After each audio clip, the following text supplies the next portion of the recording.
আল আহাদের ঝান্ডা নিয়ে কেউ দাঁড়ালো বিশ্বময়। আল আহাদের ঝান্ডা নিয়ে কেউ দাঁড়ালো বিশ্বময়। মৌলবাদী গালি দিয়ে হায় নেই কেড়ে নেয় মাথার পাশ।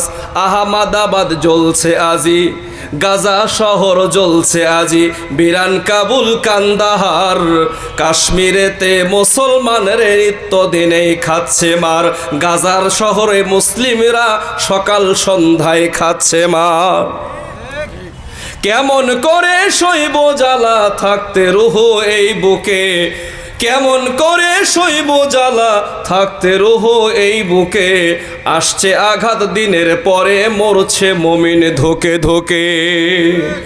অশ্রু যে আজ নেই নয়নে অগ্নি ঝরে চোখ থেকে। অশ্রু যে আজ নেই নয়নে অগ্নি ঝরে চোখ থেকে। দিনকে আজাদ করতে মুমিন সব রেখে চল জিহাদে, মুসলমানের রক্ত দিয়ে। দুধে ধোয়া মার্কিন মোরল সন্ত্রাসী নয় ইজরাইল। হালাকুদের সাথে ওদের থাক না যতই থাক না মিল। ঠিক কিনা? আলহামদুলিল্লাহ, প্রশংসা আল্লাহ রাব্বুল আলামিনের জন্য যে আল্লাহ সুবহানাহু ওয়া তাআলা আমাদেরকে এতক্ষণ পর্যন্ত ধৈর্য সহকারে বিভিন্ন প্রতিকূলতার মধ্য দিয়েও উপস্থিত থাকার তৌফিক দান করেছেন। সেজন্য মহান রব্বুল আলামিনের নিকটে জানাই শুকরিয়া আলহামদুলিল্লাহ। দরুদ ও সালাম বর্ষিত হোক বিশ্ব মানবতার মুক্তির দূত প্রিয় নবী মুহাম্মদ মুস্তাফা সাল্লাল্লাহু আলাইহি ওয়াসাল্লামের প্রতি। আল্লাহুম্মা সাল্লি আলাইহি আল্লাহুম্মা বারিক আলাইহি। আন্দার সারবাজন না পোস্টার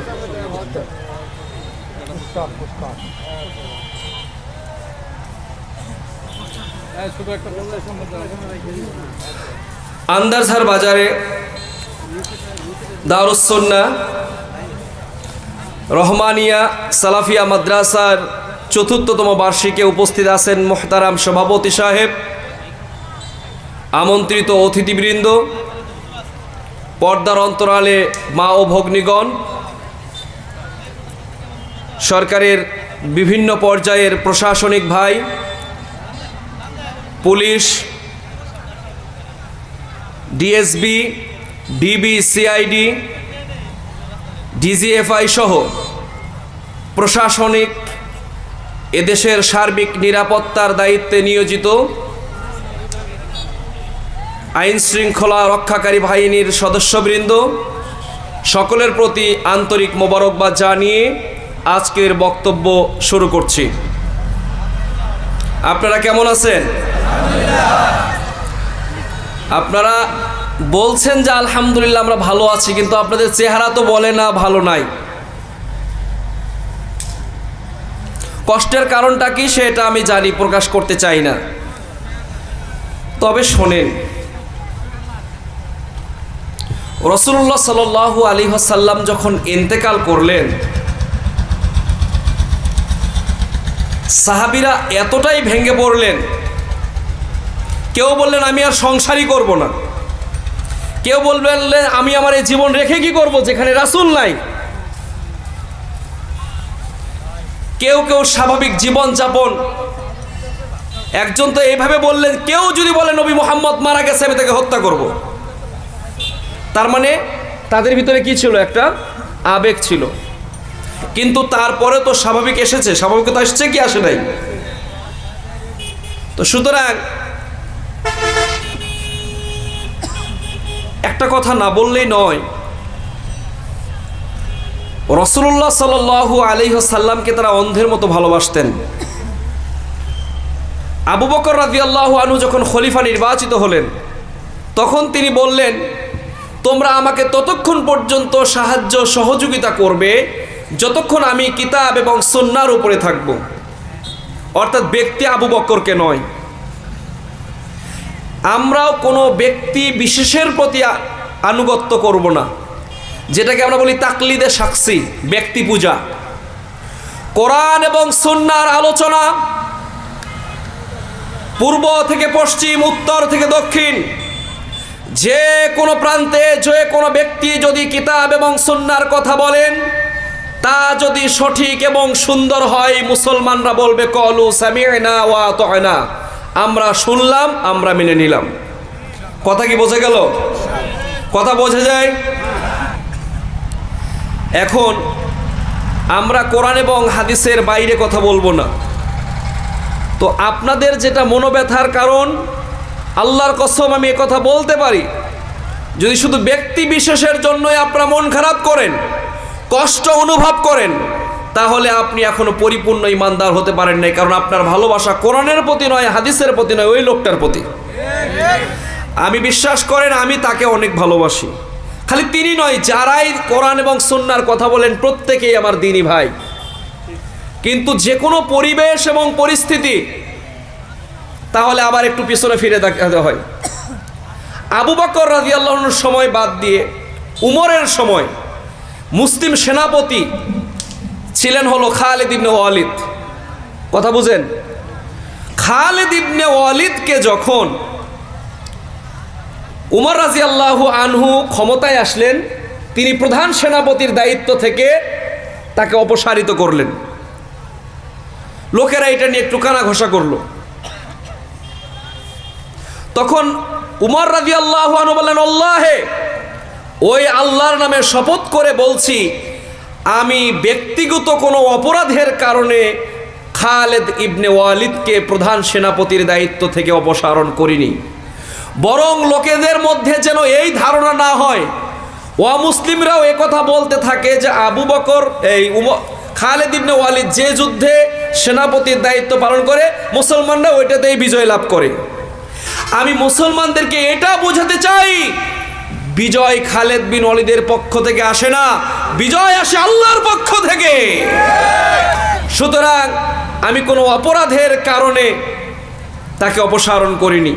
ঠিকই আবু খালিদ ইবনে ওয়ালিদকে অপসারণ করে প্রধান সেনাপতির দায়িত্ব দিলেন উবাইদা ইবনুল জাররাহ, আবু উবাইদা ইবনুল জাররাহকে। পরবর্তীতে আপনার রোমানদের বিরুদ্ধে যে দ্বিতীয় যুদ্ধ হলো, তাবুক অভিযান হলো, মোতার যুদ্ধ হলো, এর পরবর্তীতে সেই সময় খালিদ ইবনে ওয়ালিদের নেতৃত্বেই কিন্তু পরবর্তী বিজয় হয়েছে, কিন্তু দায়িত্ব অল্টারনেট করে। খালিদ ইবনে ওয়ালিদের কাছে যুদ্ধের আগে পরামর্শ চাইলেন আবু উবাইদা ইবনুল জাররাহ, যে এই যে অল্প বাহিনী, মুসলমানরা যুদ্ধ করবে, কিভাবে জিতবে, আপনি আমাকে পরামর্শ দেন। তখন খালিদ ইবনে ওয়ালিদ বললেন, আজকে যদি আমার কাছে পরামর্শ চান তাহলে বলবো এই যুদ্ধ পরিচালনার দায়িত্ব আপনি আমার উপরে ছেড়ে দেন। ঠিকই তাকে সেনাপতি মেনেই তিনি কিন্তু যুদ্ধ পরিচালনা করেছেন। এটা হলো মুসলমানদের আনুগত্য, এটা হচ্ছে মুসলমানদের শৃঙ্খলাবোধ। মুসলমান কখনো অন্য মুসলিমকে কষ্ট দিতে পারে না, মুসলমান কখনো কাউকে আঘাত দিয়ে কথা বলতে পারে না, আক্রান্ত হলে পরেই তার জবাব দেয়। ইসলামের ইতিহাসে যতগুলো যুদ্ধ হয়েছিল, প্রায় 27টি যুদ্ধে রাসূল সাল্লাল্লাহু আলাইহি ওয়াসাল্লাম সশরীরে যুদ্ধে অংশগ্রহণ করেছেন। যতগুলো যুদ্ধ হয়েছিল প্রত্যেকটি যুদ্ধ ছিল প্রতিরোধমূলক ব্যবস্থা। কি মূলক ব্যবস্থা? আত্মরক্ষামূলক। আক্রান্ত হয়ে গেছে, এখন কি করবে? সম্মানিত হাজিরিন, সুতরাং ব্যক্তি বিশেষের জন্য মন খারাপ করা যাবে? করা যাবে? সুতরাং আমরা ভালোবাসি আল্লাহকে, তার রাসূলকে। আর এই বাণী যদি হাবশি গোলামও বলে, কালো মানুষও বলে, খাটো মানুষও হয়, তিনিও যদি আমাদের নেতা হন, আমাদেরকে মেনে নিতে হবে। এই মানসিকতা আছে? ওয়া ইন কানা আবদান হাবশিয়ান, যদি একজন হাবশি ইথিওপিয়ার কালো মানুষও যদি আপনার নেতা হয়, ইমাম হয়, আমির হয়, তাকেও মেনে নিতে হবে ততক্ষণ পর্যন্ত যতক্ষণ তিনি কোরআন এবং সুন্নাহর পক্ষে থাকবেন। আশা করি আপনাদের মনোব্যথা কিছুটা হলেও কমেছে। আমাদের সময় তো হাতে একেবারে নাই, যেহেতু অনেক কারণে সময় নষ্ট হয়েছে। আমি 1 ঘন্টা কথা বলবো, পয়েন্ট আকারে কথা বলবো, প্লিজ একটু মনোযোগ সহকারে শুনবেন। সামনে পিছনে ডানে বাঁয়ে যারা রাস্তায় দাঁড়িয়ে আছেন, আপনাদের কাছে আমার বিনীত অনুরোধ, যদি সময় থাকে একটু বসবেন, আর ওজর থাকলে মাহফিলের প্যান্ডেল থেকে চলে যান। খামাখা রাস্তায় দাঁড়িয়ে থেকে পরিবেশ নষ্ট করার দরকারটা কি? জি আসুন, দ্বীনি বৈঠকে আজকের বক্তব্যের বিষয় হচ্ছে তাওয়াক্কুল। আল্লাহর উপরে ভরসা।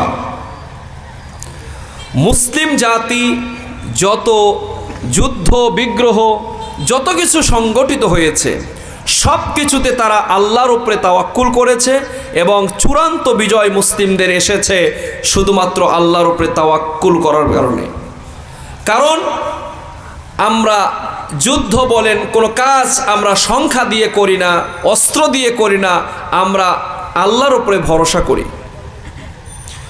আল্লাহ রাব্বুল আলামিন বলেন, ইন্নামাল মুমিনুনা আল্লাযীনা ইযা যুকিরাল্লাহু ওয়াজিলাত কুলুবুহুম ওয়া ইযা তুলিয়াত আলাইহিম আয়াতুহু যাদাতুহুম ঈমানাও ওয়া আলা রাব্বিহিম ইয়াতাওয়াক্কালুন। আল্লাহ রাব্বুল আলামিন বলেন, নিশ্চয় মুমিন হচ্ছে তারাই ইযা যুকিরাল্লাহ, মুমিনদের সামনে যখন আল্লাহর বিষয়ে আলোচনা করা হয়, দ্বীনের কথা যখন বলা হয়, ওয়াজিলাত কুলুবুহুম, আল্লাহর ভয়ে মানুষগুলার হৃদয় তখন নরম হয়ে যায়। দেখবেন কোরআনের কথা যখন হয়, আল্লাহর কথা যখন হয়, রাসূলের কথা যখন হয়, একজন মানুষ যদি সালাত আদায়কারী হয় তবুও সে ভয় করে। যে মানুষটা সালাত পড়ে না তারপরও তার মনের মধ্যে ভয় হয়।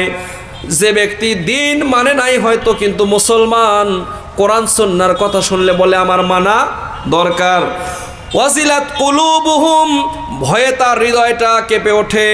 ওয়া ইযা তুলিয়াত আলাইহিম, আর যখন আল্লাহর আয়াতগুলো তাদেরকে পাঠ করে শোনানো হয়, যাদাতুহুম ঈমানান, আল্লাহর প্রতি ওই বান্দার ঈমান বেড়ে যায়। ওয়া আলা রাব্বিহিম ইয়াতাওয়াক্কালুন, আর সে আল্লাহর উপরে ভরসা করে। আমাদের জীবনের মালিককে, কথা বলতে হবে, মৃত্যুর মালিককে, আমাদের রিজেক দাতাকে, কল্যাণের মালিককে, ক্ষতি করার মালিককে। তাহলে এটা বিশ্বাস যদি করে মুসলমান, এত ভয় কিসের? আল্লাহ রাব্বুল আলামিন বলেন, লা তাহজান ইন্নাল্লাহা মা'ানা, কোনো টেনশন করো না, আল্লাহ রাব্বুল আলামিন আমাদের সাথে আছেন। সুতরাং যদি ভয় নাই, ওরে কোনো ভয় নাই, আল্লাহ যদি থাকে সহায়, ঠিক কিনা? দাওয়াতের লাগি নবী তায়েফেতে যায়, ঠিক কিনা? উহুদের মাঠে নবী মার খেলেন হায়, ধৈর্যের গুণ শেষে এলো বিজয়। আপনারা কি ধৈর্য ধরতে পারবেন? সুতরাং যত বিপদ আসুক, মুমিন বান্দা সকল পরিবেশ পরিস্থিতিতে আল্লাহর কাছে সাহায্য চাবে দুইটা মাধ্যমে, একটা হচ্ছে ধৈর্য আর একটা হলো সালাত। আল্লাহ রাব্বুল আলামিন বলছেন, ইস্তাইনু বিসসবরি ওয়াসসালাহ, তোমরা সালাতের মাধ্যমে এবং ধৈর্যের মাধ্যমে আল্লাহর কাছ থেকে সাহায্য চাও। বিপদে খালি আপনারা পড়েন নাই, নবী রাসূলরা যত বড় বড় বিপদে পড়েছেন, যত কষ্টে পড়েছেন, আমরা তার সিকি ভাগও পড়ি নাই। আজ আপনারা কুড়িগ্রাম নাগেশ্বরীতে কোরআন এবং সহিহ হাদিসের কথা বলেন, যত অবাধে যত সুন্দরে, জাফলং যান, সিলেটে যান, সুনামগঞ্জে যান, নেত্রকোনায় যান, আমি নিজে 8 দিন সফর করে আসলাম। তারা কত কষ্ট করে সেই এলাকায় টিকে আছেন আপনি চিন্তাই করতে পারবেন না। কিন্তু আলহামদুলিল্লাহ আজকে মানুষ হক বুঝতে শিখেছে, আজকে মানুষ ন্যায় অন্যায় বুঝতে শিখেছে, মানুষ আজকে কোরআন হাদিস পড়তে শিখেছে, আজকে ইন্টারনেটের সহজলভ্যতার কারণে হক বাতিল মানুষ বুঝতে শিখেছে। সুতরাং সেই দিন আর বেশি দূরে নয়, আগামীর বাংলাদেশ কোরআনের বাংলাদেশ, আগামী বাংলাদেশ সহিহ হাদিসের বাংলাদেশ, কথা বলেন ঠিক কিনা? সম্মানিত হাজিরিন, আল্লাহ রাব্বুল আলামিনের যতগুলো প্রেরিত নবী এবং রাসূল এই পৃথিবীতে এসেছিলেন, তারা কেউ শান্তিতে নিজ এলাকায় থাকে নাই, কেউ মানুষের ক্ষতি করে নাই, তবু মানুষ এসে ঢিল মেরেছে, কোনো অন্যায় করে নাই, তারপরও নামাজ পড়তে গেলে রাসূলের উপরে ভুঁড়ি চাপাই দিছে কি দেয় নাই? অপরাধ করেছিলেন? ঐতিহাসিক পিকে হিট্টি বলেছেন, prophets are not honour on your own country. কোনো নবী রাসূল তার নিজ নিজ এলাকায় সম্মানিত হন নাই। নিরপরাধ, নির্দোষ, উচ্চ বংশীয় হওয়া সত্ত্বেও তারা নির্যাতনের শিকার হয়েছেন, বুলিংয়ের শিকার হয়েছেন, তাদেরকে নিয়ে খারাপ কথা বলা হয়েছে, তারপরেও তারা আল্লাহর দিন থেকে এক চুলো সরে যায় নাই। একটা হাদিস বলে বক্তব্য শুরু করতে চাই। হযরত খাব্বাবের নাম আপনারা শুনেছেন। তো মুসলমানরা যখন বিভিন্ন যুদ্ধে মার খাচ্ছিল, সংখ্যায় কম, গরিব মানুষ, অস্ত্র নাই, শক্তি নাই, থাকার জায়গা নাই, নিরুপায়, তো খাব্বাব এসে, আমার কথা কি শোনা যায়? কথা বোঝা যাচ্ছে? তো রাসূলুল্লাহ সাল্লাল্লাহু আলাইহি সাল্লামকে এসে বললেন, আলা তাস্তানসিরু লানা আলা তাদউ লানা, ও রাসূল, আপনি আমাদের জন্য একটু আল্লাহর কাছে দোয়া করবেন না?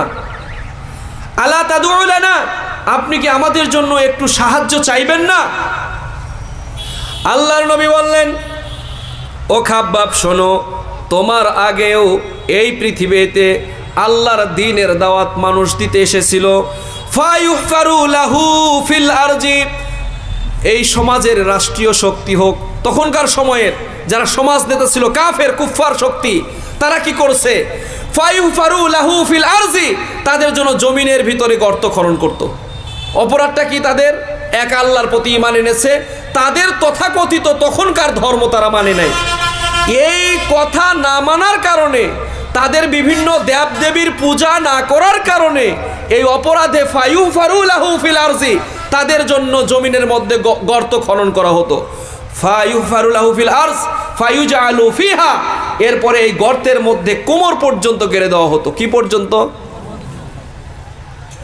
সুম্মা ইউতাবিল মানশার, এরপরে করাত আনা হতো। ফায়ুদাউ আলা রাসিহি, এরপরে করাতটা জীবন্ত মানুষের মাথার উপরে রাখা হতো। ফায়ুজআলু নিসফাইন, এরপরে চিরে এই জীবন্ত মানুষটাকে চিরে দ্বিখণ্ডিত করা হতো। সুবহানাল্লাহ। মা ইয়াসুদ্দুহু যালিকা আন দীনি, এত নির্যাতন করার পরেও, এত কষ্ট দেওয়ার পরেও তারা দ্বীনের একজন বান্দাকে আল্লাহর দ্বীন থেকে সুতা পরিমাণ সরাতে পারে নাই। ও খাব্বাব শোনো, সুতরাং আজকের দিনে যারা আল্লাহর জমিনে আল্লাহর দ্বীনের কথা বলবে, হক বাতিলের নিয়ে কথা বলবে, ন্যায়ের কথা বলবে, কল্যাণের কথা বলবে, তোমাদের সমাজের নেতা, তোমাদের সমাজের শক্তিশালীরা তোমাদেরকে বিভিন্নভাবে নির্যাতন নিপীড়ন করবে। ওয়াল্লাহি, শুনে রাখো, ওই আল্লাহর নামে শপথ করে বলছি, লা ইয়াতমান্নাল্লাহু হাযাল আমরা হাত্তা ইয়াসিরার রাকিবা মিন সানা ইলা হাজরামাউত। ও খাব্বাব শোনো, এমন একটা সময় আসবে, ইয়ামেনের রাজধানী সানা থেকে নিয়ে হাজরামাউত পর্যন্ত লোকেরা যাবে, সওদাগরেরা যাবে, ব্যবসায়ীরা যাবে, রাতে দিনে ব্যবসায়ী নারী পুরুষ সবাই চলাফেরা করবে। ওয়ালাকিন্নাকুম তাস্তাজিলুন, কিন্তু মানুষগুলার মনের মধ্যে আল্লাহর ভয় ছাড়া আর কারো ভয় থাকবে না। বলেন সুবহানাল্লাহ। ভাইয়েরা আমার, এইরকম করে তাওয়াক্কুল যদি কোনো মানুষ আল্লাহর প্রতি করে, যদি কোনো মুসলমান বলে আমার রিজিক দাতা আল্লাহ, আমার জীবনদাতা আল্লাহ, আমার কল্যাণের মালিক আল্লাহ, আমার সব কিছু আল্লাহর পক্ষ থেকে হয়, এই বিশ্বাস যদি কোনো মুসলমানের থাকে, ওই ব্যক্তির পৃথিবীতে কোনো ভয় নাই, ওই মানুষের কোনো আর টেনশন হবে না। আল্লাহ বলছেন, ওয়ালা তাহিনু ওয়ালা তাহজানু ওয়া আনতুমুল আ'লাউনা ইন কুনতুম মুমিনিন। যদি তোমরা মুমিন হয়ে থাকো, যদি তোমরা আল্লাহর উপরে সত্যিকার অর্থে বিশ্বাসী হও, তোমাদের কোনো ভয় নাই, তোমাদের কোনো টেনশন নাই। তোমাদের সংখ্যা আছে কিনা, তোমাদের লোকবল আছে কিনা, তোমাদের কিছু আছে কিনা, এটা কোনো প্রশ্ন নয়। বরং যদি তোমরা সব প্রয়োজন আল্লাহর উপরে রেখে দাও, আল্লাহর উপরে তাওয়াক্কুল করো, পৃথিবীর কোনো শক্তি তোমাদেরকে ক্ষতি করতে পারবে না। ভাইয়েরা আমার, বাইতুল মাকদাস কেন্দ্রিক যতগুলো যুদ্ধ হয়েছিল, আমার ইউটিউবে আলোচনা আছে, দেখে নিয়েন।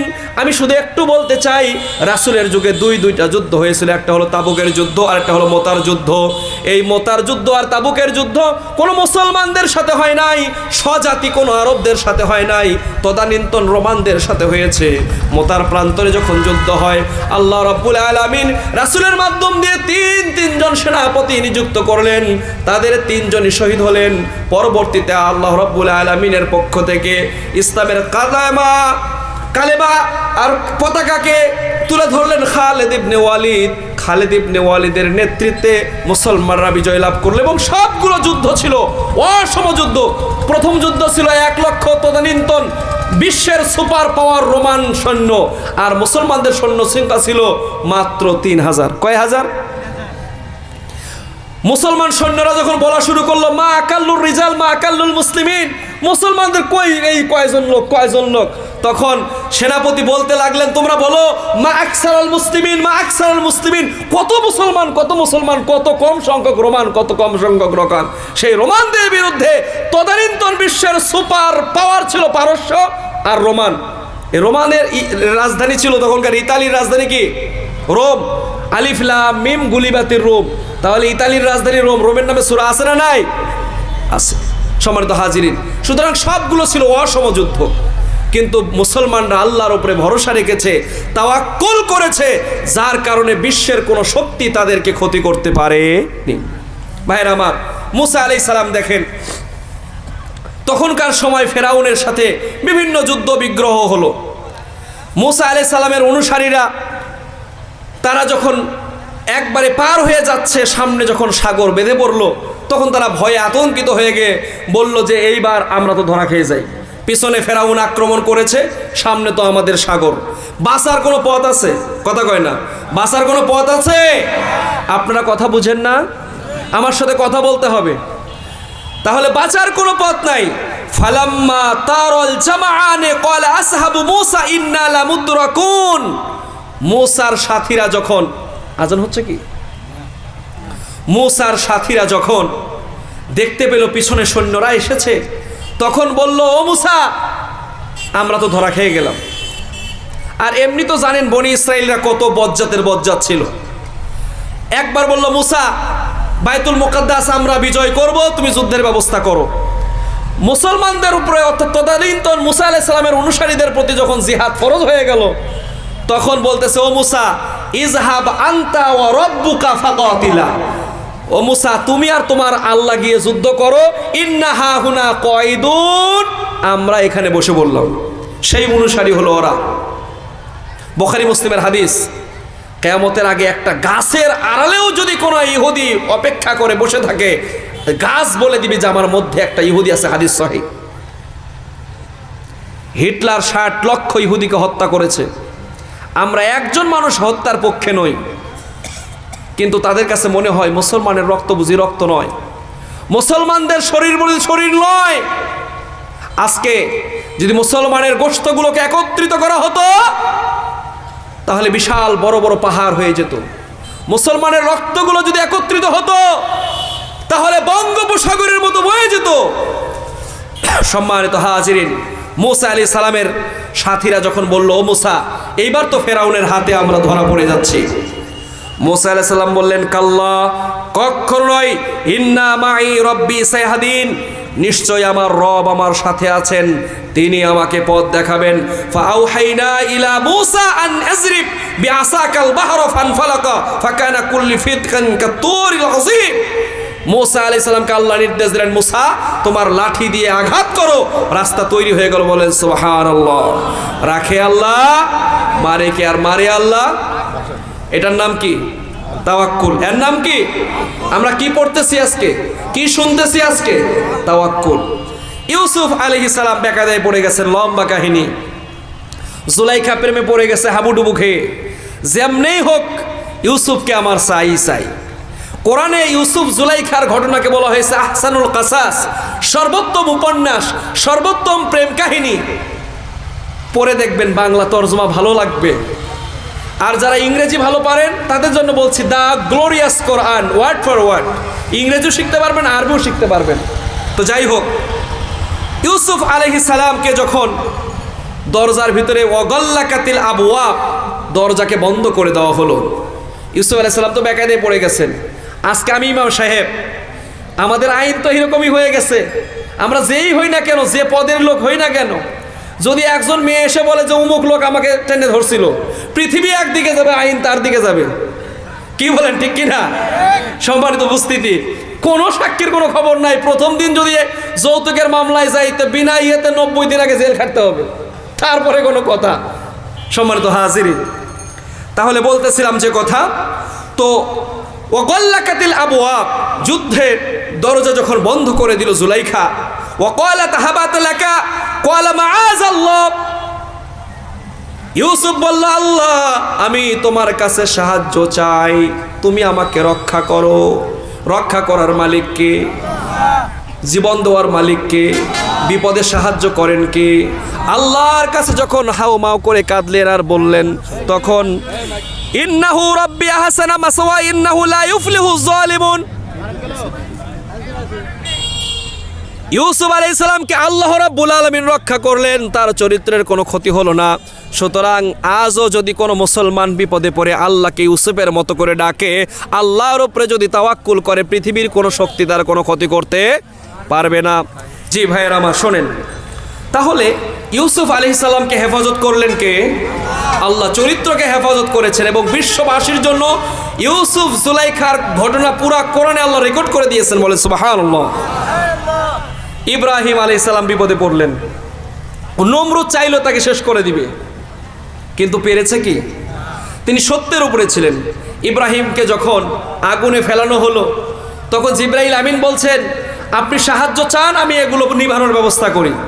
তো ইব্রাহিম আলাইহিস সালাম বললেন যে আমি কি এমন কোনো অন্ধ প্রতিপালকের ইবাদত করি যিনি তার বান্দা কখন কোথায় কি অবস্থায় আছে আমি দেখি না?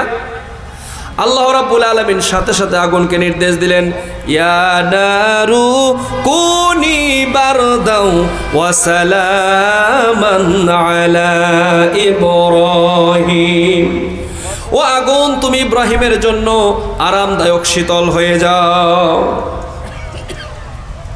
আব্দুল্লাহ ইবনে আব্বাস বলেন, ইব্রাহিম আলাইহিস সালাম যখন আগুনে পড়লেন, তখন তিনি বললেন, হাসবুনাল্লাহু ওয়া নি'মাল ওয়াকিল, আল্লাহই আমার জন্য যথেষ্ট এবং তিনি আমার সর্বোত্তম উকিল। সুতরাং মুসলমান মৃত্যুকে নিয়ে ভয় পায় না, মুসলমান কারো হুমকিতে ধুমকিতে ভয় পায় না। সুতরাং মুসলমান সে এক আল্লাহর ইবাদত করে, তাকে ছাড়া কারো কাছে মাথা নত করে না। মুহাম্মদ সাল্লাল্লাহু আলাইহি সাল্লাম তিনিও যত প্রকার বিপদে পড়েছেন, তিনিও তাওয়াক্কুল করেছেন কার উপরে? আল্লাহর উপরে। যখন তারা পাহাড়ে আশ্রয় নিলেন, শত্রুপক্ষ যখন কাছাকাছি চলে আসলো, আবু বকর তো বলেই ফেললেন, ইয়া রাসূলুল্লাহ, শত্রুরা তো আমাদেরকে ধরে ফেলেছে। তখন বললেন, লা তাহজান, তুমি টেনশন করো না, ইন্নাল্লাহা মা'ানা, নিশ্চয়ই আল্লাহ আমাদের সাথে আছেন। বলেন সুবহানাল্লাহ। আমরা দুইজন নই, ওয়া সালিসুহুল্লাহ, তৃতীয় ব্যক্তি হচ্ছে আল্লাহ। বলেন সুবহানাল্লাহ। তাওয়াক্কুল করতে হবে তাহলে কার উপরে? আল্লাহর উপরে। আল্লাহর উপরে যদি সকল পরিবেশ এবং পরিস্থিতিতে আপনারা তওবা করেন এবং তার উপরে নির্ভরশীল হন, ভরসা করেন, পৃথিবীর সকল প্রয়োজনে, এমনকি যদি একটা জুতার ফিতাও ছিঁড়ে যায়, তার জন্য ভরসা করব কার কাছে? বাবার মাজারে সিন্নি দিয়ে, বাবা একটা ছেলে সন্তান দাও, বাবা একটা মোমবাতি দিয়ে গেলাম, আমার একটা মেয়ে সন্তান দাও, বাবা করবে নাকি? কোনো পীরের মাজারে নো। কোনো কবর পূজা, কোনো ব্যক্তি পূজা, কোনো মানুষ, কোনো আলেম, কোনো মুহাক্কিক, কোনো মুফাসসির, কোনো ব্যক্তি মানুষকে পার করতে পারে না, মানুষকে মুক্তি দিতে পারে। মানুষকে একমাত্র জীবনদাতা, আইনদাতা, বিধানদাতা, রিজিকদাতা, সুখ দুঃখ হাসি কান্না সব কিছু নির্ধারিত হয় আসমান থেকে, আর তার পরিচালনাকারী হলেন আমার আল্লাহ। বলেন ঠিক কিনা? সুতরাং মানুষ হয়ে মানুষের ততটুকু উপকার করতে পারে যতটুকু আল্লাহ তাকে নির্দেশ দিয়েছেন। শোনেন, পৃথিবীর সব মানুষ যদি একদিকে হয়, আপনার যদি কোনো কল্যাণ করতে চায় তা করতে পারবে না যদি আল্লাহ না চান। আর আল্লাহ যদি আপনার কোনো ক্ষতি করতে চায়, পৃথিবীর সব মানুষ যদি মিলে আপনার উপকার করতে চায়, ততটুকু করতে পারবে যতটুকু আল্লাহ চান। এই একটা বিশ্বাস যদি আমাদের থাকে, ও যুবক, কেন 5 লাখ টাকা 7 লাখ টাকা তোমাকে ঘুষ দিয়ে চাকরি নিতে হবে? কেন ঘুষ দিয়ে চাকরি নিবা? তুমি চকলেট বিক্রি করে খাও, তুমি কৃষিকাজ করো, তুমি ডেইরি ফার্ম করো, তোমার রিজিকের ফয়সালা আসমানে আছে। খলাকাল্লাহুল মাকাদিরাল খলাইকা ক্বাবলা আন ইয়াখলুকাস সামাওয়াতি ওয়াল আরজ বি50 আলফ সানা। মানুষ সৃষ্টির 50,000 বছর আগে আল্লাহ আপনার রিজিক নির্ধারণ করে রেখেছেন। এত হতাশ কেন? এত ভয় পান কেন? আচ্ছা বাবজান, একটু পয়েন্টের বাইরে কথা বলি। আমাদের দেশ যখনও স্বাধীন হয় নাই, স্বাধীনতার পর্ব আগে ধরেন 70-এর দশকে, 60-এর দশকে আমাদের জনসংখ্যা কত ছিল ভাই? 6 কোটি, 6.5 কোটি, তাই তো? 71 সালে আমাদের জনসংখ্যা যখন মুক্তিযুদ্ধ হয়ে গেল, তখন আমাদের দেশের জনসংখ্যা ছিল 7.5 কোটি। কয় কোটি? আপনারা বলেন মুরব্বীরা, 1 বিঘা জমিতে কয় মন ধান হইতো? 5 মন, 10 মন। আর এইরকম 3বার 4বার ফসল হইতো। একটা গরুর দুধ হইতো 1 লিটার, 1.5 লিটার, 2 লিটার। একটা মুরগি ডিম পারতো 12 থেকে 14টা। কথা বলেন ঠিক কিনা? 1 বিঘা মাটিতে আলু হয়তো 10 থেকে 15 মন। এখন 1 বিঘা মাটিতে আলু হয় 80 থেকে 90 মন। একটা বাঙ্গি হয় 4 থেকে 5 কেজি।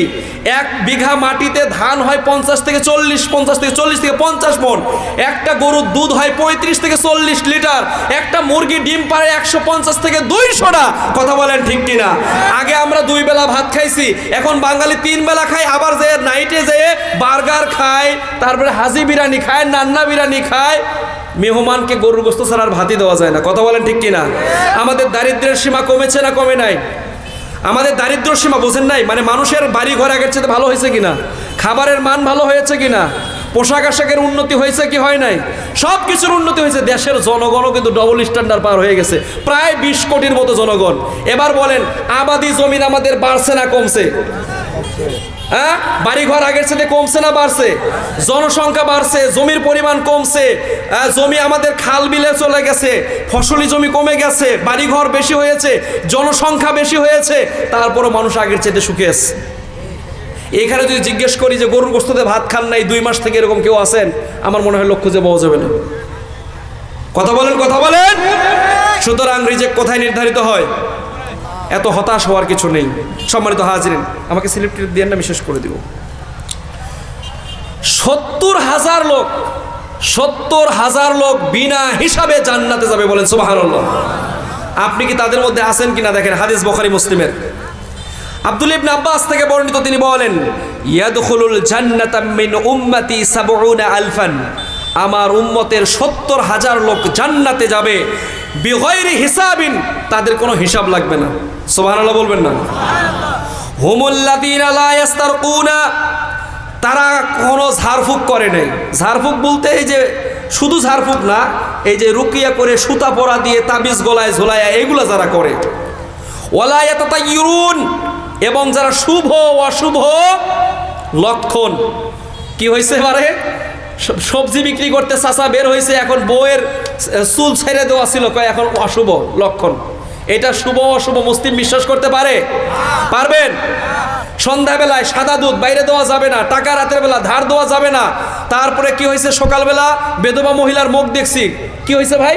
কুশাদ হয়েছে। এই শুভ অশুভ এগুলো বিশ্বাস করা কি শিরক? এগুলো বিশ্বাস করা কি শিরক? তো আমার উম্মতের মধ্যে 70,000 লোক বিনা হিসাবে জান্নাতে যাবে, যারা এই জাতীয় পীর ফকিরি সুতা তাবিজ ঝুলায় নাই, আর যারা এরকম শুভ অশুভ বিশ্বাস করে নাই। ওয়া আলা রাব্বিহিম ইয়াতাওয়াক্কালুন, জীবনের প্রত্যেকটি পরিস্থিতিতে তারা আল্লাহর উপরে ভরসা করেছে, বলেন সুবহানাল্লাহ। কারা কারা শুভ অশুভ বিশ্বাস করেন না বলেন? হাত নামান। মাগরিবের পরে দোকানে কি মোমবাতি জ্বলাবেন? আজান দেওয়ার সময় মাথায় কাপড় দিবেন? হ্যাঁ, সারাদিন কাপড় দেয় না, কয় যে আজান দিছে, কয় আজান দিল গো মাথায় কাপড় দাও। বাড়িতে বাড়িতে ভাসুর আসছে, বুঝছেন তো, মাথায় কাপড় নাই, বুকে ওড়না ছিল, লাভ দিয়ে কি করছে, মাথায় রাখছে বুক ফাঁকা। আসল ঘরে মশাল নাই, ঢেকির ঘরে চান্দুয়া হলো। সম্মানিত হাজিরিন, বলছিলাম যে কথা, 70,000 লোক। হাদিস বুখারী মুসলিমে হাদিস নাম্বার 5295, যে আমার উম্মতের মধ্যে 70,000 লোক বিনা হিসাবে জান্নাতে যাবে, যারা এরকম শুভ অশুভ মানে না, পীর ফকিরি মানে না, মাজারে যায় না, পীরের কাছে যায় না। মান আলাকা তামিমান ফাকাদ আশরাকা, যে ব্যক্তি গলায় তাবিজ ঝুলালো সে শিরক করলো। কথা কি বোঝা যায়? আপনারা ঝুলান নাকি? যারা ঝুলায় তাদেরকে বুঝাইয়া বলবেন যে না, এর কোনো ক্ষমতা নাই, আল্লাহই সকল ক্ষমতার উৎস। সম্মানিত হাজিরিন, দেখেন কুল্লা ইউসিবানা, দেখেন সূরা তাওবার 51 নম্বর আয়াত, যদি বাসায় যাইয়া পড়েন তাহলে চোখে পড়বে, আর সারা জীবন যদি 3 টান মারেন তাহলে আর চোখে পড়বে না। আছেন নাকি এরকম কেউ? আল্লাহ বলেন কুল্লা ইউসিবানা ইল্লা মা কাতাবাল্লাহু লানা হুয়া মাওলানা ওয়া আলাল্লাহি ফায়াতাওয়াক্কালিল মুমিনুন। আল্লাহ রাব্বুল আলামিন বলেন, হে নবী তুমি মানুষদেরকে বলে দাও আমাদের শুধু তাই আক্রান্ত করবে আল্লাহ আমাদের মধ্যে যা লিখে রেখেছেন, আর আল্লাহ যদি আমাদের কিছু লিখে না রাখেন পৃথিবীর কোনো শক্তি নাই আমাদের কোনো ক্ষতি করতে পারে। তার মানে যদি আমার অকল্যাণ থাকে, যদি আমার কপালে অ্যাক্সিডেন্ট থাকে, আমার কপালে যদি পুলিশ ভাইয়ের লাঠির বাড়ি আমার মাথায় ভাগ্যে থাকে, তা খাবোই, মাপ নাই, দোষ করলেও খাবো, না করলেও খাবো। তার মানে দেখা গেল একটা বাস গেল, আমি এখন চিন্তা করলাম বাসওয়ালা এখান থেকে নাগেশ্বরী 50 টাকা চাইছে, গেলাম না, দমে বনে নাই। পরের বাসে উঠলাম, 40 টাকা দিয়ে নাগেশ্বরী যাইতে অ্যাক্সিডেন্ট হয়ে আমার হাত পাটা ভেঙে গেল। এখন বলতেছে শালার, ইস যদি আগের গাড়িটায় 50 টাকা দিয়ে যাইতাম তাহলে পাওয়াটা বুঝি ভাঙতো না। কিন্তু আল্লাহ বলতেছেন ওমা তাদরি নাফসুন বিগাইরি, তোমাদের কেউ জানে না আগামীকাল সে কি অর্জন করতে যাচ্ছে, আর তোমাদের কেউ জানে না বিআইয়ি আরজিন তামুতু, কোন জায়গায় আল্লাহ তোমার মরণ লিখে রেখেছে। তার মানে শুভ অশুভ, কল্যাণ অকল্যাণ মানুষের কোনো ক্ষমতা নাই। আল্লাহ আপনার তকদিরে যা লিখে রেখেছেন এ ব্যাপারে কলম শুকিয়ে গেছে।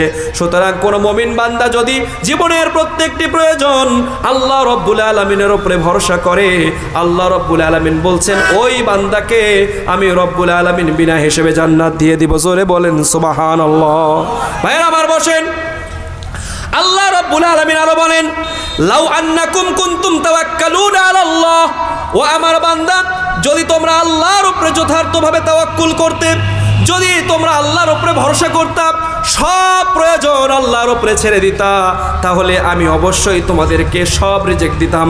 লা রুজিকতুম কামা আন্নাকুম কাতুম কামা তুরাজুদুত তায়র।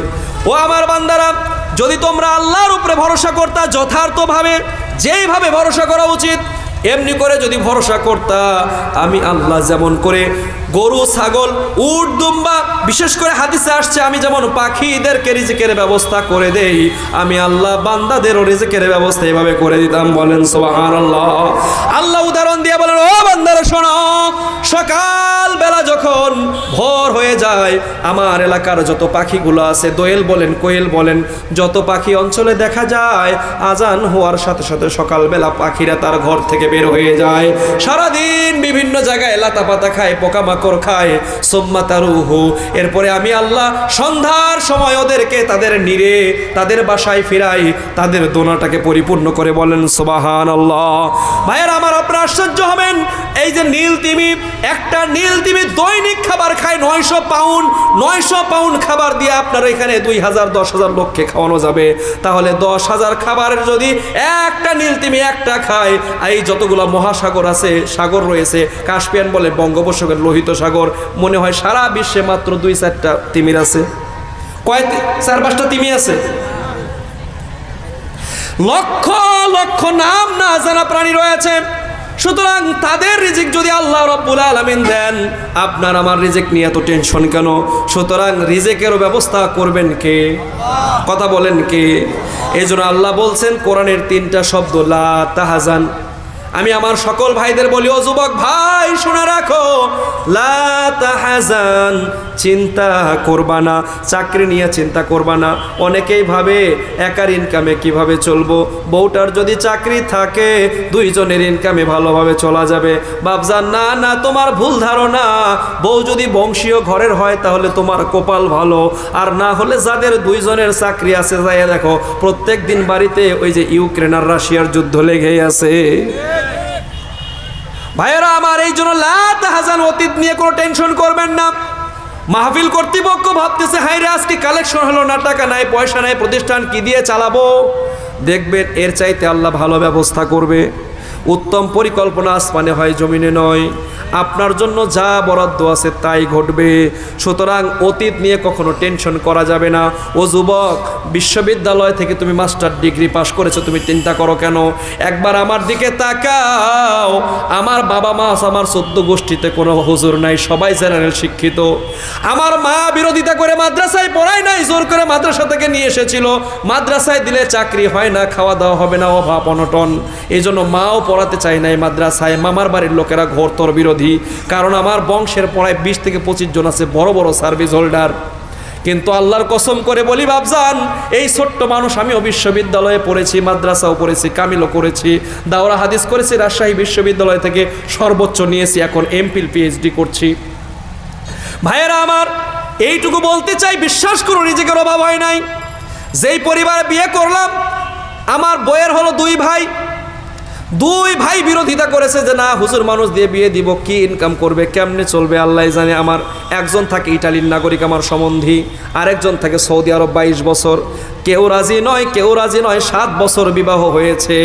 আমার শাশুড়ি বলে এইরকম আলেম না হয়ে যদি অন্য কারো কাছে দিতাম, না জানি আমার মেয়ের কত কষ্ট হতো। খাওয়াতে কষ্ট নাই, পড়াতে কষ্ট নাই। প্রায় এই বিয়ের 7 বছরের পরে 20 লাখ টাকার জায়গা বউকেই দিছে কিনে। কি বুঝলেন? আমার জায়গা তো আছে। সুতরাং মাদ্রাসায় পড়লে ছেলে ফকির হবে, বিষয়টা এরকম নয়। যে রাধে সে খোপাও বাঁধে। তোমার যদি যোগ্যতা থাকে তাহলে তুমি যেখানে যাবা সেখানেই তুমি আলো জ্বালাবা। আপনারা দেখেছেন এই প্রতিষ্ঠানের বাচ্চারা বাংলায় বক্তব্য দিল, ইংরেজিতে বক্তব্য দিল, আরবিতে বক্তব্য দিল। সুতরাং যে লেখাপড়া ভালোভাবে শিখবে সে সব জায়গায় আলোকিত করবে। কথা বলেন ঠিক কিনা?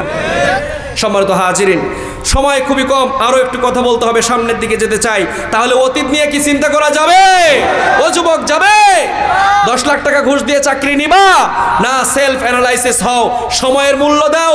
এ boat is a useless without a rudder, a life is meaningless without an aim, no man can demean study if he has no aim. ভাইয়ের আবার, লা তাখাফ, কোরআনের আরেকটা শব্দ হলো ভবিষ্যৎ নিয়ে দুশ্চিন্তা করবা না। তুমি তোমার রিজিকে কি পাবা না পাবা তা তোমার জন্মের 50,000 বছর আগে ফয়সালা করে রেখেছেন কে? আরো জোরে কে? সুতরাং ভবিষ্যৎ নিয়েও চিন্তা করা যাবে না। আরেকটা হলো লা তাকজাব, রাগ করবে না। রেগে গেলেন তো কি ভাই? হেরে গেলেন। রেগে গেলেন তো হেরে গেলেন। অহংকার, আমি কোনো রাজনৈতিক কথা বলতে চাই না, তবে যারাই এখন বাইরে আছেন ক্ষমতায়, এক সময় অহংকার করতে করতে আহলে হাদিসদের উপরে যে নির্যাতন চালিয়েছেন সেই ইতিহাসের সাক্ষী। অহংকারের পতন আল্লাহ করে দিয়েছেন তাদের। সুতরাং যে কারো বিষয়ে লা তাকজাব, রাগ করবেন না। 4 নম্বর হলো লা তাসখাত, আল্লাহর কোনো ফয়সালার প্রতি অসন্তুষ্ট হবেন না। এই যে মাহফিল কর্তৃপক্ষ, ভাইজান, এলাকাবাসী, মুসল্লি ভাইয়েরা, প্রশাসনের ভাইয়েরা, সবার সাহায্য সহযোগিতা নিয়ে আপনাদের জন্য যা বরাদ্দ ছিল তাই হয়েছে। সুতরাং আল্লাহর এই সন্তুষ্টি, আল্লাহর এই ফয়সালার উপরে আপনারা রাজি তো, খুশি তো? আলহামদুলিল্লাহ। All the praises and thanks be to Allah. আল্লাহ বলছেন লা ইন শাকারতুম লা আযীদান্নাকুম ওয়া লা ইন কাফারতুম ইন্না আযাবি লাশাদীদ। বান্দা, তুমি যদি আল্লাহর শুকরিয়া করো আমি আমার রিজিক বাড়িয়ে দিব, আর যদি অশুকরিয়া করো তাহলে আমি কি করব? আমি তোমার প্রতি শাস্তি চাপিয়ে দিব। ভাইয়ের আমার, তাহলে ভরসা করবেন কার উপরে? এখন এই যে মাদ্রাসা, এখানে ছেলে মেয়েরা পড়ে, মাত্র বোধহয় 4 বছর হলো, তার মধ্যে করোনা পাচ্ছে 2 বছর। কেউ উঠবেন না, আমি কিন্তু আরো বক্তব্য দিব কিছুক্ষণ। বক্তব্য দিয়ে শেষ, কয়টা বাজে এখন? 5টা বাজে নাই। প্লিজ আমি কোনো রাজনৈতিক কথা বলতেছি না, আমি কোনো হিংসাত্মক কথা বলছি না, আমি সব মোটিভেশনাল কথা বলছি। এখানে যদি অন্য ধর্মের কেউ আসে, আমি বিশ্বাস করি সেও এখান থেকে ভালো কিছু নিয়ে যেতে পারবে। কারণ আমরা যখন পাবলিক প্লেসে কথা বলি, সত্যি কথা বলি, আমি ব্যক্তিগতভাবে এমন কোনো কথা বলি না যেটা অন্য কোনো দলের, অন্য কোনো মতের, অন্য কোনো গোষ্ঠীর, অন্য কোনো ধর্মের, অন্য কোনো মানুষের মনে আঘাত লাগে। আমার বক্তব্য রেকর্ড হয় আমি জানি, আমার বক্তব্য রেকর্ড হচ্ছে সেটাও জানি। এটাকে যদি চুলচেরা বিশ্লেষণ করে, এটা চিরুনি অভিযানও করে, এর মধ্যে কিছু বের হবে না। কারণ আমি জানি যে আমার সংবিধান আমাকে কতটুকু বলতে অধিকার দিয়েছে। আমি আমার সংবিধানটা পড়েছি, কত ধারায় কি আছে, কি এগুলো কিছুটা হলেও একটু বুঝি। আল্লাহ এটুকু বোঝার জ্ঞান দিয়েছে যে কি বলা উচিত। শোনেন ভাই, একটা আমি সবাইকে বলি, একটা বাচ্চা কথা বলতে শিখতে সময় লাগে ভাই কয় বছর? সর্বোচ্চ 3 বছর, 2-2.5 বছর থেকে কিন্তু কথা বলতে পারে। কিন্তু কি বলা উচিত আর কি বলা উচিত নয় তা শিখতে লাগে সারা জীবন। কথাটা খেয়াল রাখেন, মানুষের কথা বলতে শিখতে লাগে কয় বছর? 3 বছর। কিন্তু কি বলা উচিত আর কি বলা উচিত নয়, what should to do are not to do, কি করা উচিত আর কি করা উচিত নয়, এইটা শিখতে কতদিন লাগে? সারা জীবন লাগে। আমি এটা বিশ্বাস করি। আশা করি আপনারা বুঝতে পেরেছেন। পেরে হাজিরিন, তাহলে তাওয়াক্কুল করব কার উপরে? আচ্ছা, এখন প্রতিষ্ঠান তো আর হাওয়ায় চলে না, গভর্নমেন্ট সুযোগ সুবিধা নাই। আপনারা জানেন ওনারা এই প্রোগ্রাম করতে যে অনেক টাকা পয়সা খরচ করেছে। আমি আপনাদেরকে আশ্বস্ত করতেছি, আমি কন্ট্যাক্ট করে আসিনি, আমি 10-20 হাজার টাকা চাই নাই। তারা যদি আমাকে পথ খরচ নাও দেয় তাতেও আমি অসন্তুষ্ট নই। আমার সম্পর্কে যারা জানেন না তাদেরকে বলছি, যে কোনো মাহফিলে আমাকে দাওয়াত করবেন, আমার যাওয়া আসার গাড়ি ভাড়া দিয়ে বিদায় করে দিবেন। আমার কর্ম আছে, আমি কর্ম করে খাই। বিশ্বাস করেন, আমি সাক্ষী রেখে বলছি, এই মাহফিলের টাকার প্রতি আল্লাহর কসম আমার 1 বিন্দু ইয়ে নাই। এটা আমি আজ থেকে 3 বছর আগেও বলে গেছি। আল্লাহ আমার একটা রিজেকের ব্যবস্থা করেছে, আমি রিজেক্ট করে খাই। এটা শুধু আমি ভালোবাসার টানে, নিজের দায়িত্ব বোধ থেকে করি। কিন্তু খুব কষ্ট লাগে যখন একজন বক্তা 70,000, 80,000, 1 লাখ টাকা রাত গেলে নেয়। একটা বিসিএস ক্যাডার এ ক্লাস গ্রেড 1 গ্রেডের ইয়েও মনে করেন 1 লাখ সামথিং বেতন পায়, আর এক বক্তার বলে রাত গেলে 90,000, 1 লাখ টাকা। চিন্তা করা যায়? এদেরকে ডাকাত বললে ভুল হবে। আপনারা বলেন এদের এই টাকার উপরে সরকার ট্যাক্স বসাক, আমার তো হচ্ছে 3 নম্বর খোলাস। তো যাই হোক ভাই, প্লিজ আপনারা আমাদেরকে যা দিতেন আমি হয় সেটা রাখলাম।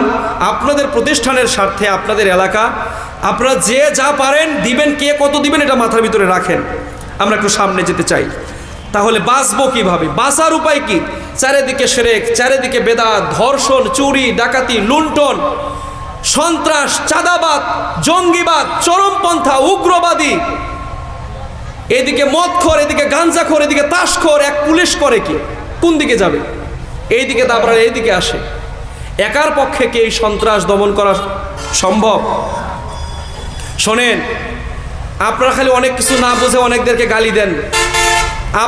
আমি যদি একটা মসজিদের 100 জনের ইমাম হই তাহলে আমি তাদের আমানতদার। যেমন আজকে ভাই এখানে দায়িত্বে আসছে, এই মাহফিলের সকল মানুষের জিম্মাদারি কার ভেতরে? এই ভাইয়ের উপরে। ভাইয়ের নাম জানে কি? শাহিন ভাই। এখন এখানে যদি উল্টাপাল্টা কিছু একটা হয়ে যায়, তাকে কিন্তু ঊর্ধ্বতন কর্তৃপক্ষের কাছে জবাব দিতে হবে। সুতরাং আবেগ দিয়ে কাজ করলে হবে না, বিবেক দিয়ে কাজ করতে হবে। কি দিয়ে কাজ করতে হবে? বিবেক দিয়ে কাজ করতে হবে। ভাইয়েরা আমার, তো আজকের এই যে সামাজিক অনাচার, অবিচার, সুদ, ঘুষ, চুরি, ডাকাতি, লুণ্ঠন, ধর্ষণ, নির্যাতন, নিপীড়ন, বেহায়াপনা, নির্লজ্জতা চারিদিকে ছেড়ে পড়েছে। এখন বাঁচার উপায়টা কি? কিভাবে আমরা বাঁচতে পারি? তাই সর্বপর্যায়ে আমাদেরকে আল্লাহর উপরে তাওয়াক্কুল করতে হবে বলছিলাম, এবং আল্লাহকে ভয় করে চলতে হবে। ওমাইয়াত্তাকিল্লাহা ইয়াজআল লাহু মাখরাজা, যে ব্যক্তি আল্লাহর উপরে ভরসা করে, আল্লাহকে ভয় করে চলে, ইয়াজআল লাহু মাখরাজা, আল্লাহ তার পথকে সহজ করে দেন, আল্লাহ তার পথ বাতলিয়ে দেন। ওয়া ইয়ারযুকুহু মিন হাইসু লা ইয়াহতাসিব, তাকে এমন উৎস থেকে রিজেক দেন যা সে কল্পনাই করে নাই। সুবহানাল্লাহ। সম্মানিত হাজিরিন, আল্লাহ রাব্বুল আলামিন সূরা আত-তাহরিমের 102 নম্বর আয়াতে, সূরা আল ইমরানের 102 নম্বর আয়াতে বলছেন, ইয়া আইয়ুহাল্লাযীনা আমানুত্তাকুল্লাহা হাক্কা তুকাতিহি ওয়া লা তামুতুন্না ইল্লা ওয়া আনতুম মুসলিমুন। হে বিশ্বাসী লোকেরা, তোমরা আল্লাহকে ভয় করার মতো ভয় করো, প্রকৃত মুসলিম না হয়ে মৃত্যুবরণ করো না। শোনেন, মুসলিম মানে আত্মসমর্পণকারী। এই যে এইদিকে শোনেন, আমি কিন্তু কোনো দলের দালালি করতে আসি নাই। আমি বাংলাদেশের কোনো রাজনৈতিক দলের সদস্য নই। আপনি বলেন, আর একজন মুসলমান হয়ে আরেকজন মুসলমানের ক্ষতি করা কি হারাম কি হারাম নয়? ঘুমন্ত জায়গায় একটা পেট্রোল বোমা মারলে এটা হারাম না হালাল? ভিডিও ফুটেজে দেখলাম এক পুলিশকে একা পাইয়া দেখি মারতেছে, অনেকে পিটাচ্ছে, এবং আমার মনে হয় সর্বত উনি মারাই গিয়েছেন। সে তো কারো না বাবা, কারো ভাই, কারো কোনো সন্তানের বাপ। উনি প্রজাতন্ত্রের গোলাম, উনি এই রাষ্ট্রের নিরাপত্তার দায়িত্বে নিয়োজিত। তোমার ইসলাম আমার হায়াত পর্যন্ত সময় থাকলো কোথায় বিধান পেয়েছো একজন আইন শৃঙ্খলা রক্ষাকারী বাহিনীর হাতে তোমার গায়ে হাত উঠানো? কে দিয়েছে তোমাকে অধিকার? ইসলামকে ভুল বুঝলে হবে না। আবেগ দিয়ে ইসলাম চলে না, বিবেক দিয়ে চলতে হবে। নিরপরাধে এই মানুষটা লোকটার মুখে দাঁড়িয়েও আছে। আমি অনেক ভাইদের সাথে আমার ব্যক্তিগত পরামর্শ আছে যারা তাহাজ্জুদের নামাজে পড়ে এদেশের স্বাধীনতা, সার্বভৌমত্ব, এদেশের নিরাপত্তা জন্য তারা হচ্ছে আল্লাহর কাছে কাঁদে দোয়া করে। সুতরাং তুমি একজনকে এতিম করে দিলা, একটা সংসারকে তুমি অভিভাবকহীন করে দিলা, আর বলতেছে এটা জিহাদ। এইটাও যদি জিহাদ হয় তাহলে সন্ত্রাসবাদ কোনটা? সম্মানিত হাজিরিন, সুতরাং ভুল ভাল বুঝবেন না। আমরা কোরআন এবং হাদিস বুঝবো আমাদের সালাফদের কাছ থেকে, আলেমদের কাছ থেকে। আমি যা ব্যাখ্যা দিলাম সেটা চূড়ান্ত নয়। এই আয়াতের ব্যাখ্যা সালাফরা কি দিয়েছেন, আলেমরা কি দিয়েছেন, সেখান থেকে ব্যাখ্যা নিতে হবে। ভাইরা আমার, আল্লাহ রাব্বুল আলামিন বলেন, ইয়া আইয়ুহাল্লাযীনা আমানু ইন তাত্তাকুল্লাহা ইয়াজআল লাকুম ফুরকানান ওয়া ইউকাফির আনকুম সাইয়্যাতিকুম ওয়া ইয়াগফির লাকুম ওয়াল্লাহু যুল ফাদলিল আযীম। খেয়াল করবেন ভাইরা, কয়েকটা কথা বলে যেতে চাই। শেষ সময় এসে মনোযোগ দিয়ে শুনবেন। আল্লাহ রাব্বুল আলামিন বলেন, হে বিশ্বাসী লোকেরা, যদি তোমরা আল্লাহকে ভয় করে চলো, ইয়াজআল লাকুম ফুরকানান, আল্লাহ তোমাদেরকে তাহলে ফুরকান দান করবে। ফুরকান মানে সত্য মিথ্যা, ন্যায় অন্যায়, ভালো মন্দ বোঝার ক্ষমতা দান করবে। ওয়া ইউকাফির আনকুম সাইয়্যাতিকুম, আল্লাহ তোমাদেরকে তোমাদের পাপগুলো মাফ করে দিবে। ওয়া ইয়াগফির লাকুম যুনুবাকুম, আল্লাহ তোমাদের ক্ষমা করে দিবে। আল্লাহু যুল ফাজলিল আযীম, নিশ্চয়ই আল্লাহ হচ্ছেন ক্ষমাশীল। সুতরাং কোন বান্দা যদি জীবনের প্রত্যেকটি পরিস্থিতিতে আল্লাহর উপরে ভরসা করে, আল্লাহকে ভয় করে চলে, আল্লাহকে আইনদাতা, রিজিকদাতা, কল্যাণ ও কল্যাণ সকল ক্ষমতার উৎস আল্লাহরে মানে, তাহলে ওই বান্দাকে আল্লাহ ভালো মন্দের জ্ঞান দান করে দিবেন। ভাইরা আমার, আল্লাহ রাব্বুল আলামিন বলেন, কেউ যদি আল্লাহকে জীবনের প্রত্যেকটি ক্ষেত্রে ভয় করে চলে, আল্লাহ তার দুনিয়ায় চলার পথকে সহজ করে দেন। আবু উমার রাদিয়াল্লাহু আনহু থেকে বর্ণিত, রাসূলুল্লাহ সাল্লাল্লাহু আলাইহি ওয়াসাল্লাম এরকম সাহাবীদের সামনে বিদায় হজের মাঝের ভাষণে বললেন, ও আমার সাহাবীরা শুনে রাখো, ইত্তাকু রাব্বাকুম, তোমরা তোমাদের প্রতিপালককে ভয় করো। ওয়াসাল্লু খামসাকুম, 5 ওয়াক্ত নামাজ পড়ো। ওয়াসুমু শাহরাকুম, রমজান মাসে রোজা রাখো। ওয়াআদ্দু যাকাতা আমওয়ালাকুম, তোমরা তোমাদের সম্পদের যাকাত দাও। ওয়াতিউ যা আমরিকুম, আমিরের ইতিআত করো, ইমামের কথাগুলো শোনো। তাদখুলু জান্নাতা রাব্বিকুম, তাহলে তোমরা তোমাদের প্রতিপালকের জান্নাতে যেতে পারবে। ও আমার বাপজান, হিংসা নয়, বিদ্বেষ নয়, কোনো ধর্ম নিয়ে বাড়াবাড়ি নয়। যদি কোনো জাহেল মূর্খ যে কোরআন বুঝতে চায় না, হাদিস বুঝতে চায় না, আল্লাহ তাদের সাথে তর্ক করতে নিষেধ করেছেন। ওয়াইদা খাতাবাহুমুল জাহিলুনা ক্বালু সালামা, মূর্খ নিরক্ষর অথবা যদি জ্ঞানপাপী হয় তার সাথে তর্কে যাবেন না। নিজে কোরআন এবং সুন্নাহর উপরে আমল করবেন। সন্ত্রাসী চাঁদাবাজির সাথে যাবেন না, বাড়াবাড়ি করবেন না, হত্যা লুণ্ঠনে যাবেন না, তর্কে বিতর্কে যাবেন না, আস্তে করে সালাম দিয়ে সরে যাবেন। ইদফা বিল্লাতি হিয়া আহসান, ভালো উত্তম কথার মাধ্যমে তাদেরকে প্রতিহত করবেন। পারবেন তো? তারা যদি আমাদের লাঠি দেখায়, আমরা তাদেরকে ফুল দেখাবো। তারা যদি কর্কশ ভাষা নিয়ে দাঁড়ায়, আমরা বুক ভরা ভালোবাসা নিয়ে যাব। পারবো তো? ভালোবাসার কাছে তাদের সকল হিংসা পরাজিত হবেই হবে ইনশাআল্লাহ। ও বাপজান একটু খেয়াল করেন, আজকের বক্তব্যে আর 4-5টা হাদিস বলবো সারা জীবন মনে রাখার মতো। হতে পারে আজকের মাহফিল আমার জীবনের শেষ মাহফিল, হতে পারে আজকের পরে আর কথা বলার সুযোগ হবে না। বাপজান কানটাকে খরগোশের মতো খাড়া করে দেন, জীবনের শেষ কথা হিসেবে একটু শুনে যান।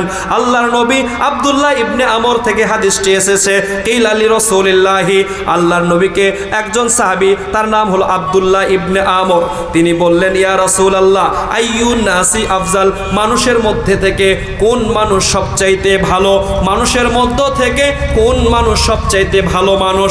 আল্লাহর নবী বললেন, কুল্লু মাখমুমুল কলব ওয়া সুদুকুল লিসান, মানুষের মধ্য থেকে যার অন্তরটা সবচাইতে নরম, মাখমুমুল কলব যিনি, তিনি হচ্ছেন ভালো মানুষ। আর একটা হলো সুদুকুল লিসান, যিনি সত্যবাদী। কয়টা শব্দ বলেছি বাপজান? একটা আরবি একটু মনে রাখতে হবে কষ্ট করে, মাখমুমুল কলব। আমার সাথে বলেন, বলেন মাখমুমুল কলব। একটা কি? আপনারা কথা কন না কেন? আল্লাহ কি মুখ বন্ধ করে দিছে নাকি? মাখমুমুল কলব একটা হলো মাখমুমুল কলব, আর একটা হলো সুদুকুল লিসান। সাহাবী জিজ্ঞাসা করলেন, ইয়া রাসূলুল্লাহ নারিফুহু ফামা মাখমুকালু সুদুকুল লিসান নারিফুহু, আমরা জানি সুদুকুল লিসান মানে হলো সত্যবাদী মুখ, যে জিহ্বা সব সময় ন্যায় কথা বলে, কল্যাণের কথা বলে, সত্য কথা বলে, মিথ্যা পরিহার করে, এই অন্তর, এই মুখটাকে বলা হয় সুদুকুল লিসান, সত্যবাদী জিহ্বা। এটা আমরা নারিফুহু, আমরা এটা চিনি। ফামা মাখমুমুল কলব, তবে মাখমুমুল কলব আমরা জানি না। আল্লাহর নবী যদি একটু ব্যাখ্যা করেন মাখমুমুল কলব কি, বিশ্ব নবী রাহমাতুল লিল আলামিন তিনি বললেন, হুয়া তাকিয়ুন নাকিয়ু লা ইসমা ফিহি ওয়ালা বাগিয়া ওয়ালা গিল্লা ওয়ালা হাসাদা। দেখেন বুখারী মুসলিমের হাদিস, ইবনে মাজার হাদিস, আল্লাহর নবী বলছেন যে হুয়া তাকিয়ুন নাকিয়ু, সেটা এমন জিহ্বা, এমন অন্তর যেটা হচ্ছে পরহেজগার, যেই মনটা হলো নিষ্কলুষ, যার মধ্যে কোনো পাপ নাই, যার মধ্যে কোনো সীমা লঙ্ঘন নাই, যার মধ্যে কোনো খিয়ানত নাই। এবার বলেন, মুসলমান হয়ে মুসলমান যখন গিয়ে থানায় আবার চিঠি দেয় যে এটা করা যাবে না, মুসলমান হয়ে যখন বলে এটা বন্ধ করো, একদল হয়ে আরেক দলের বিরুদ্ধে যায়, তখন মানুষ তো মানুষ না, শয়তান কয় এই এলাকায় আমার আর দরকার নাই। আমরা নিজেরাই, আমরা আমাদের শত্রু, আমরাই আমাদের শত্রু। কথা বলেন ঠিক কিনা?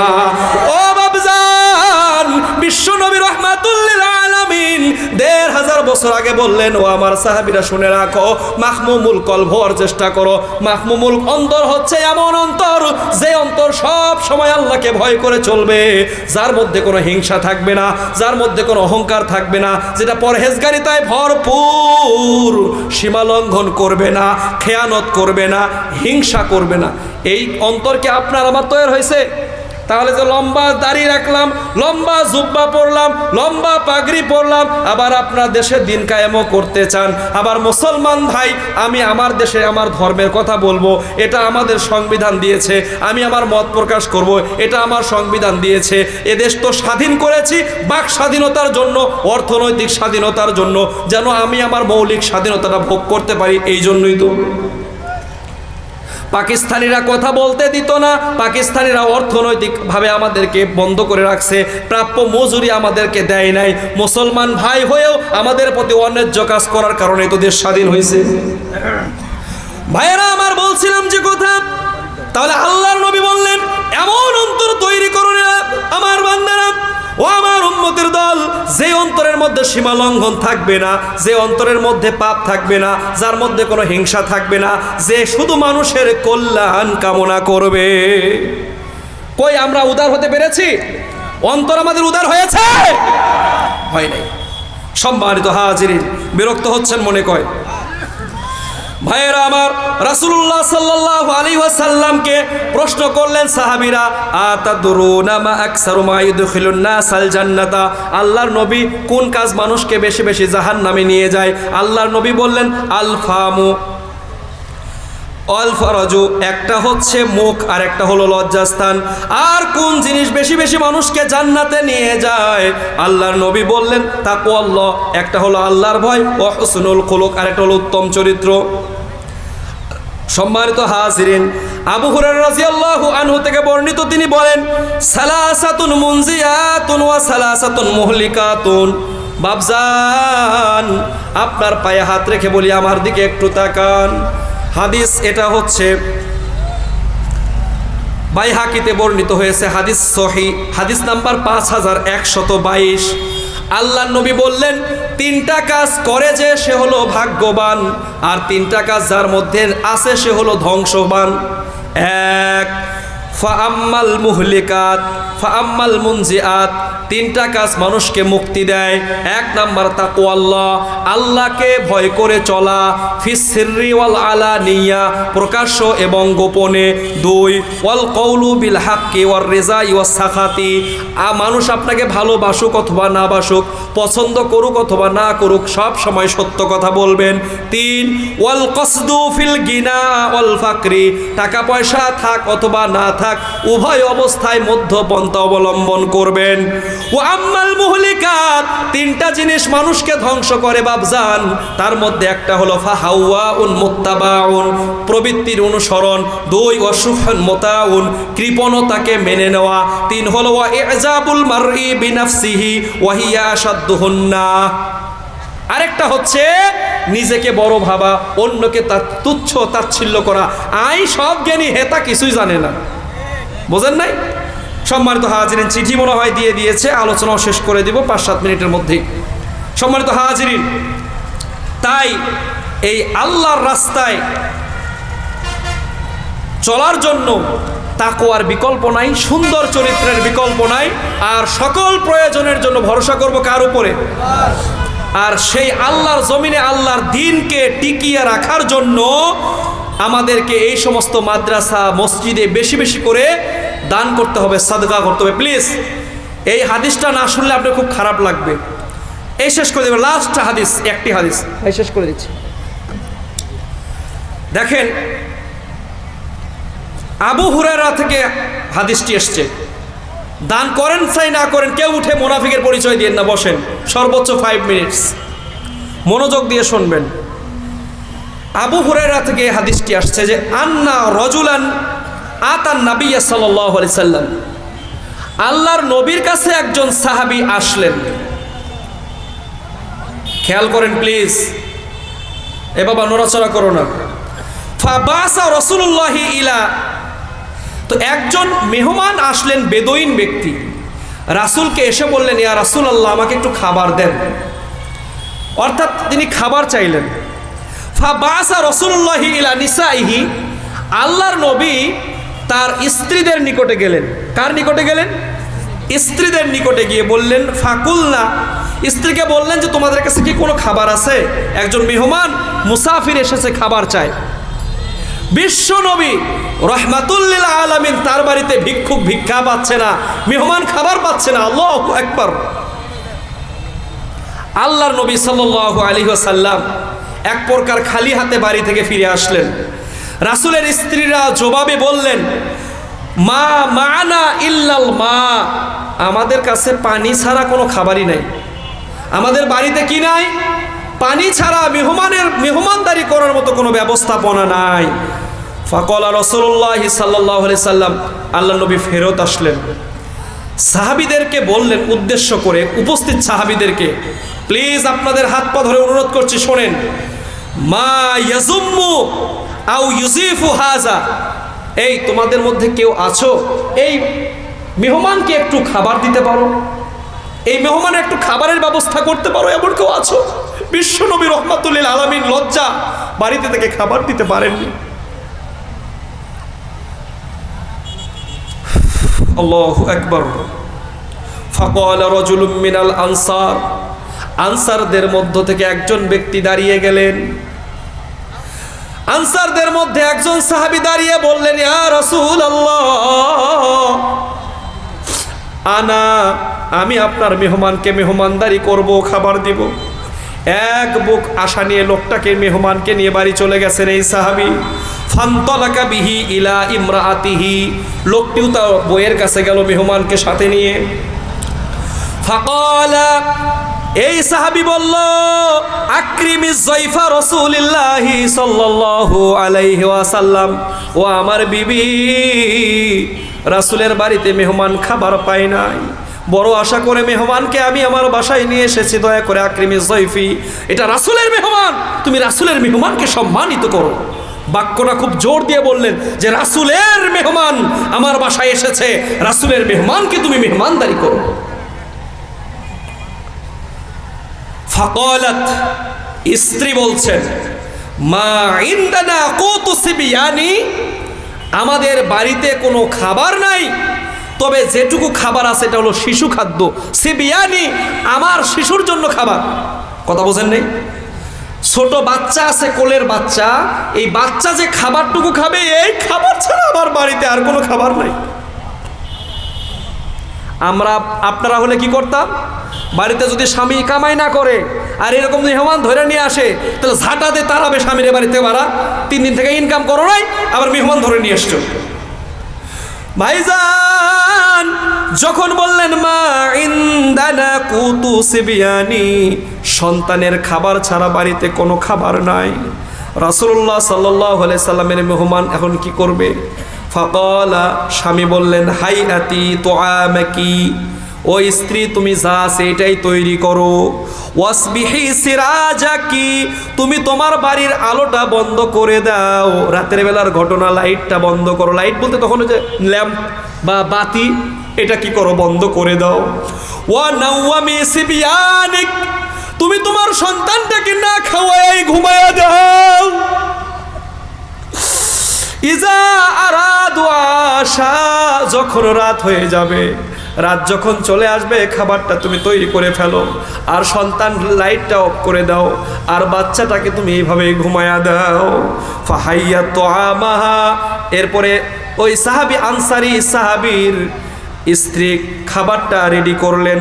ও আসবাহাত সিরাজাহা, আর তিনি তার বাতিটাও প্রথমে ধরালেন, এবং ওয়ানাওয়ামাত সিবিয়ানাহা, তিনি তার সন্তানটাকে না খাওয়ায়াই ঘুমায়া দিলেন।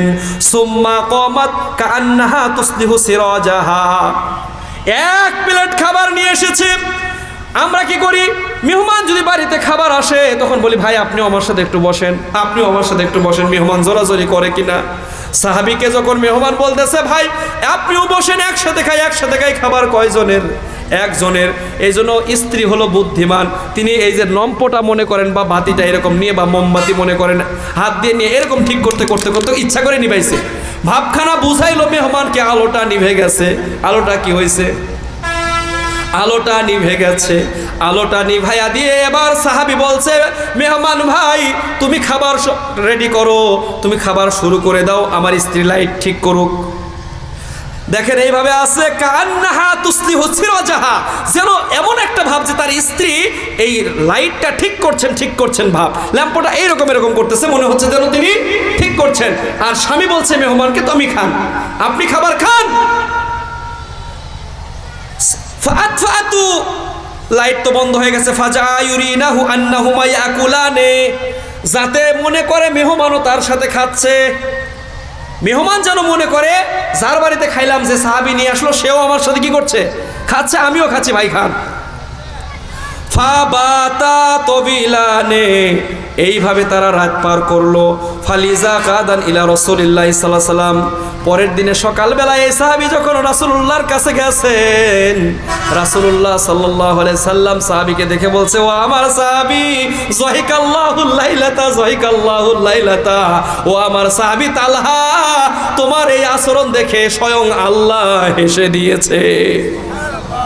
তোমার এই মেহমানদারি দেখে, তোমার এই উদারতা দেখে, তোমার এই উপস্থিত বুদ্ধি দেখে স্বয়ং আল্লাহ রব্বুল আলামিন হেসে দিয়েছে। ভাইরা আমার, এই জন্য বলতে চাই, কে আছেন এমন বান্দা 10,000 টাকা প্রতিশ্রুতি দিতে চান এই মাদ্রাসার জন্য? তাদের বাড়িতে খাবার ছিল না, কিছু ছিল না। তাবুক অভিযানের সময়, লম্বা কথা তো কথা বললে কথা চলে আসে, উমর বলতেছে, দেখবো এবার আবু বকর কিভাবে আমাকে অতিক্রম করে। মা আবগাইতা আবু বকর, আজকের দিনে আবু বকরকে আমি পার হতে দিব না, সে কেমনে দান করে। উমর এসে বলল, ইয়া রাসূলুল্লাহ, নেন তো, আমি আমার সম্পত্তির অর্ধেক দিয়ে দিলাম ইসলামের জন্য। কিছুক্ষণ পর আবু বকর এসে রাসূলুল্লাহ সাল্লাল্লাহু আলাইহি ওয়াসাল্লামের কাছে দাঁড়ানো। এবার আবু বকরকে আল্লাহ নবী জিজ্ঞেস করছে, মা আবকাইতা লিআহলি, এই আবু বকর, তুমি তোমার পরিবারের জন্য কি রেখে এসেছো? তখন আবু বকর বললেন, আবকাইতু লাহুমুর রাসূল আল্লাহু ওয়া রাসূলুহু, বলেন সুবহানাল্লাহ, ইয়া রাসূলুল্লাহ, আমার বাড়িতে খাদ্য যা ছিল সব আপনার এখানে দান করে দিয়েছি, আর আমার বাড়িতে আল্লাহ ও তার রাসূল ছাড়া আর কেউ নাই। সেই দিন উমর বলল, তারপর থেকে আমি কসম করে বলেছি যে আজকের পর থেকে আমি কখনো আবু বকরকে অতিক্রম করতে পারবো না, বলেন সুবহানাল্লাহ। এটা ছিল তাদের মানসিকতা ভাই। তো যদি কেউ আসেন এই মাদ্রাসার জন্য 1000, 5000, 7000 আমি মুসাফির মানুষ আমার হাতে দিতে চান, অথবা প্রতিশ্রুতি দিতে চান, আমি 10 জন ভাইকে চাচ্ছি 1000 করে টাকা দিবেন, অনলি 1000 করে টাকা। আর 2 জন ব্যক্তি 5000 করে টাকা দিবেন, 5 মাসে দিয়েন। কারা আছেন?